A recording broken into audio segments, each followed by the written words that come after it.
بسم اللہ الرحمن الرحیم۔ اللہم صلی علی محمد وعلی آل محمد۔ الحمدللہ الحمدللہ الحمدللہ۔ اللہ پاک کا احسان ہے، ہر اس کی عطا کردہ نعمت کا بہت بہت اللہ کا احسان ہے۔ تو آج جو ہے نا، بٹر چکن بنانے کی تیاری ہو رہی ہے۔ تو بٹر چکن بھی نا میرے اپنے ہی طریقے سے بنتا ہے، جو جیسے لوگ بناتے ہیں، جو ریسیپی ہوتی ہے ریگولر، شاید میں اس طرح نہیں بناتی، لیکن تھوڑا بہت اوپر نیچے کر لیتی ہوں، پر پسند آتا ہے میرے بچوں کو، جیسے بھی جو بھی کھاتا ہے اچھا ہی لگتا ہے۔ تو آسان طریقے سے بناتی ہوں، بہت لمبا چوڑا کام نہیں ہوتا اس میں۔ تو سارے چکن کو کاٹ کے دھو کے تو میں نے مکس کر کے تو اس کو میرینیٹ کر لیا تھا۔ تو اس کے بعد جو ہے یہ پوری رات کے لیے میرینیٹ پڑا رہا ہے۔ میرینیٹ کرنے کے لیے آئل ڈالیں تو گوشت جو ہے وہ ڈرائی نہیں ہوتا، مطلب نرم رہتا ہے۔ تو بس یہ ساری چیزیں میں ریسیپی میں لکھ دوں گی کہ کیا کیا چیزیں ڈالی تھیں۔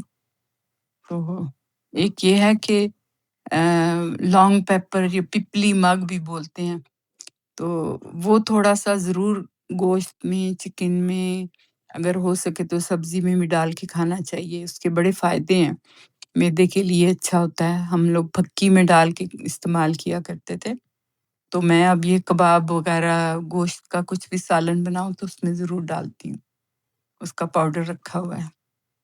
تو بس یہ صرف لہسن اور تھوڑا سا ادرک جو ہے وہ چاپ کر کے تو اس کو براؤن کیا ہلکا ہلکا سا، پھر اس میں چکن ڈال دیا۔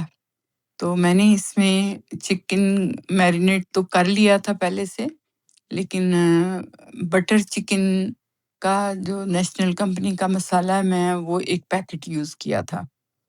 تو آپ کی مرضی ہے، آپ کو اگر وہ استعمال کرنا ہے تو کریں، نہیں تو آپ اپنا بھی ریگولر جو ڈال سکتے ہیں گھر میں۔ پھر اس کے اندر اگر گھر کا مسالہ ڈالیں تو پھر اس کے اندر کاجو کا پیسٹ ڈالنا پڑتا ہے کریمی کرنے کے لیے، مطلب کاجو اور جو ہوتی ہے خشخش، تو اس کا پیسٹ بنا کے تو وہ ڈالتے ہیں۔ تو میں اسی لیے پاؤڈر ڈال لیتی ہوں کہ اس کے اندر پہلے سے موجود ہوتا ہے۔ تو آج کی استاذہ جی کی میں پوسٹ دیکھ رہی تھی، جو انہوں نے کسی کی لکھا ہوا ہے کہ جو آج کل الحمدللہ کرتے ہیں اور پھر دوسروں کے ساتھ اپنا موازنہ کرتے رہتے ہیں، کہ اگر کوئی اپنی تکلیف بیان کر رہا ہے تو فٹ سے کہیں گے کہ نہیں، ہمیں تو ایسا نہیں ہوتا۔ کوئی کہے کہ بھی میرے بچے جو ہے میری بات نہیں سنتے، تو ساتھ میں ہی ہم کہہ دیتے ہیں نہیں، ہمارے بچے تو بہت اچھے ہیں، الحمدللہ مجھے تو ایسا کوئی مسئلہ نہیں۔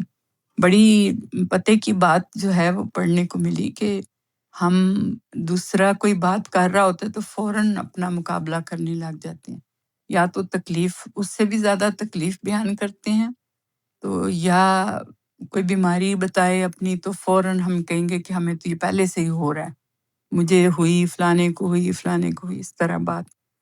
تو ایسے ویسے کرنا نہیں چاہیے، اللہ پاک معاف کرے۔ کسی کی مشکل سن کر تو فوراً ہی نہ تو اپنا دفاع شروع کریں، اور نہ ہی جو ہے اس کے سامنے اپنی کمزوری بیان کرنا شروع کر دیں۔ اس کی بات سنیں، وہ کیا کہہ رہا ہے، کیا کہنا چاہتی ہے آپ کو، آپ کی فرینڈ ہے، کوئی بھی ہے، ہو سکتا ہے وہ چاہ رہا ہو کہ کوئی اس کی کوئی بات سنے، یا اس کو کوئی نیک مشورہ مل جائے۔ تو بہتر ہوتا ہے کہ خاموشی کے ساتھ پہلے اگلے بندے کی بات سنیں، اور پھر اس کے بعد جو ہے وہ آپ اگر کوئی مثال دے کے بات کرنا چاہتے ہیں تو پھر آپ کہہ سکتے ہیں کہ اللہ کی نعمت پر جو ہے وہ شکر ادا کرنا چاہیے۔ تو یاد رکھیں، جو نعمت اور نیکی ہمیں ملی ہے وہ اللہ کا فضل ہے، ہماری اپنی کمائی نہیں ہے۔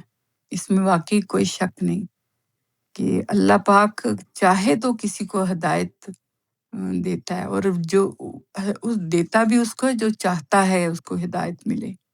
تو یہ اللہ کا فضل بھی اسی کو ہی ملتا ہے جس کو اللہ چاہتا ہے۔ تو اللہ کی چاہت کے لیے وہ والے کام کرنے چاہیے جو اللہ پاک نے فرمایا کرنے کو۔ اسی لیے میں کہتی ہوں کہ ہر چیز اللہ کو راضی کرنے کے لیے کریں۔ بٹر چکن مزے کا بنا تھا اور چاولوں کے ساتھ ساروں نے انجوائے کر کے کھایا۔ تو آپ لوگ بھی ضرور ٹرائی کرنا، میں اس کی پوری ریسیپی ڈال دوں گی، ٹھیک ہے؟ انشاءاللہ۔